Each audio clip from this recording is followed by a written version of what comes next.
दोस्तों कोर्ट कचहरी के मामले में आपने कैविएट शब्द बार बार सुना होगा। कोई भी सिविल मामले में कैविएट जैसा शब्द आता ही है। आखिर यह कैविएट क्या होता है और कौन से मामलों में ये कैविएट दाखिल किया जाता है, तो आज की इस वीडियो में इसी बारे में जानेंगे। तो चलिए फटाफट वीडियो शुरू करते हैं। मेरा नाम है राहुल सिंह और आप देख रहे हैं एडो हेल्प अस। दोस्तों कैविएट के संबंध में सिविल प्रक्रिया संहिता 1908 की धारा 148A में प्रावधान मिलते हैं। दोस्तों यहाँ पर यह ध्यान रखना चाहिए कि कैविएट का संबंध केवल सिविल मामलों से ही होता है। अब दोस्तों आपको बता दें कि कैविएट का अर्थ किसी व्यक्ति को सावधान करना होता है। सिविल मामलों में कुछ परिस्थितियां ऐसी होती हैं जहां कोई वादी किसी मुकदमे को न्यायालय में लेकर आता है। उस मुकदमे से संबंधित प्रतिवादी को समन जारी किए जाते हैं। उसके बाद में समन की तामील बता दी जाती है और यदि पक्षकार हाजिर नहीं होता है तब कोर्ट ऐसे पक्षकार को एक पक्षी कर अपना फैसला सुना देता है। दोस्तों यहाँ पर आपको बता दें कि कैविएट इस परिस्थिति से निपटने के लिए ही एक व्यवस्था है। कानून में यह नैसर्गिक न्याय का सिद्धांत है कि सभी पक्षकारों को बराबर सुना जाए, सभी पक्षकारों से बराबर सबूत लिए जाएं, उसके बाद अपना कोई फैसला सुनाया जाए। लेकिन कई मामलों में ऐसा होता है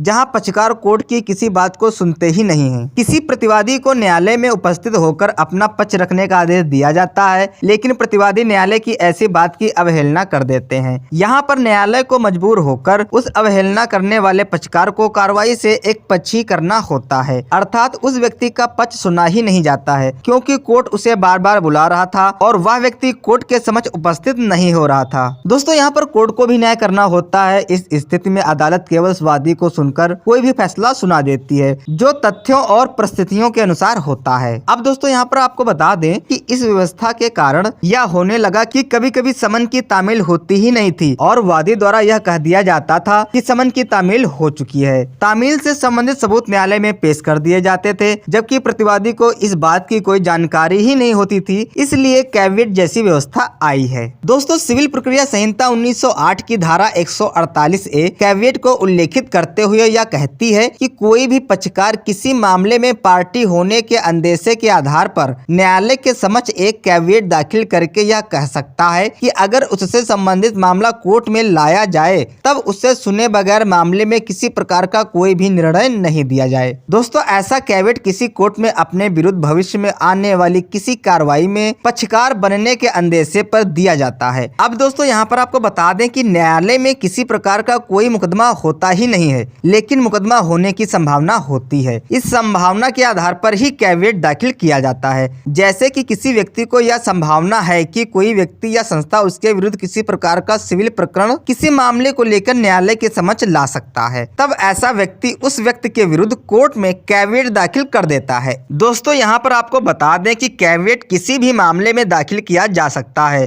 भले ही कोई वाद हो या कोई अपील हो। आमतौर पर अपील की संभावना के आधार पर ऐसा कैविएट दाखिल किया जाता है। अब आइए एक नजर में जान लेते हैं कि कैविएट दाखिल करने की प्रक्रिया क्या होती है। तो दोस्तों कैविएट किसी कोर्ट में दाखिल किया जाता है। कैविएट को दाखिल करने के लिए एक फॉर्म होता है, जिस फॉर्म में कोर्ट का नाम लिखा जाता है। जिस व्यक्ति द्वारा कैविएट दाखिल किया जा रहा है उस व्यक्ति का नाम लिखा जाता है। जिस व्यक्ति के विरुद्ध कैविएट दाखिल किया जा रहा है उस व्यक्ति की संपूर्ण जानकारी लिखी जाती है और जिस मामले में पक्षकार होने की संभावना है उस मामले का सार संक्षेप में इस फॉर्म में अंकित किया जाता है। इन सभी जानकारियों के साथ पक्षकार अपना कैविएट न्यायालय के समक्ष दाखिल कर सकते हैं। कोर्ट कैविएट को अपने रिकॉर्ड में रख लेती है और जब भी उससे संबंधित कोई मामला कोर्ट में प्रस्तुत किया जाता है तब अदालत किसी भी स्थिति में एक पक्षीय कार्रवाई नहीं करती है तथा कैविएट दाखिल करने वाले पक्षकार को इस बात की सूचना देती है। दोस्तों यहाँ पर आपको बताते चले कि ऐसा कैविएट कोर्ट के समक्ष प्रस्तुत किए जाते समय इससे संबंधित जानकारी उस पक्षकार को भी देना होता है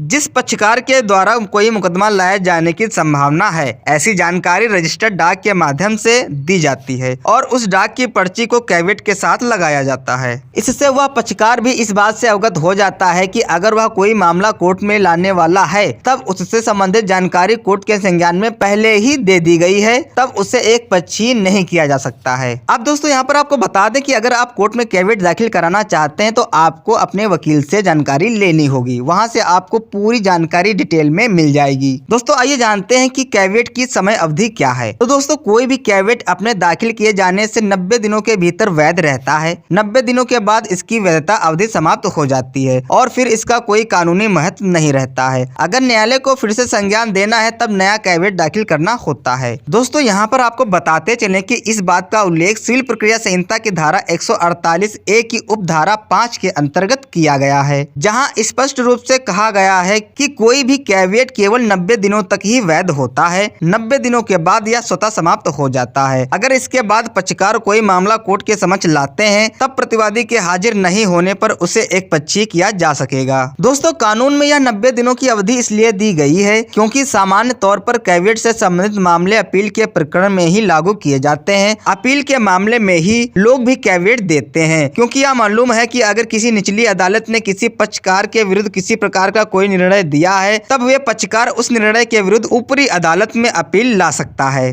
दोस्तों सामान्य तौर पर ऐसी अपील की अवधि 90 दिनों की ही होती है, इसलिए कैविएट को भी 90 दिनों तक की सीमित कर दिया गया है। अब दोस्तों यहाँ पर जो बहुत ही जरूरी बात है उसको समझ लीजिए कि यह बात पूरी तरीके से गलत है कि एक बार कैविएट दे देने से न्यायालय उसके मामले में हमेशा सतर्क रहता है। यहाँ पर दोस्तों न्यायालय केवल 90 दिनों की अवधि तक ही सतर्क रहने के लिए बाध्य है। तो दोस्तों कैविएट से संबंधित ये जानकारी आपको कैसी लगी आप हमें नीचे कमेंट बॉक्स में बता सकते हैं और मिलते हैं नेक्स्ट वीडियो में। तब तक के लिए जय हिंद जय भारत।